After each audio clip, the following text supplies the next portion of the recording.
சில வருஷங்களாகவே central கவர்மெண்ட்டுக்கும் state கவர்மெண்ட்டுக்கும் இடையே பல விவாதங்கள், பல பிரச்சனைகள் போயிட்டு தான் இருக்குது. அதில் முக்கியமான விஷயம் என்னென்னா, ஃபண்ட் எதுவுமே நமக்கு ப்ராப்பராக ரிலீஸ் ஆகிறது கிடையாது, ஒதுக்குறதும் கிடையாது.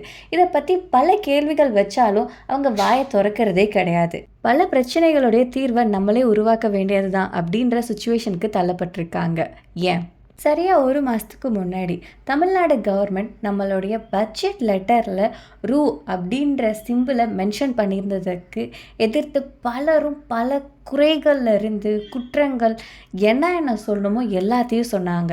அதில் முக்கியமானது தமிழ்நாடு கவர்மெண்ட்டோடைய இந்த செயல் தமிழ்நாடை இந்தியாவிலேருந்து பிரிக்கிறதுக்கான, அதாவது பிரிவினைக்கான சதி அப்படின்ட்டு சொன்னாங்க. இது எந்த அளவுக்கு உண்மை? இந்தியான்றது ஒரு ஒருங்கிணைந்த நாடு. இந்த நாட்டில் யாருமே நான் சொல்கிறது தான் சட்டம் அப்படின்ட்டு சொல்லக்கூடாது.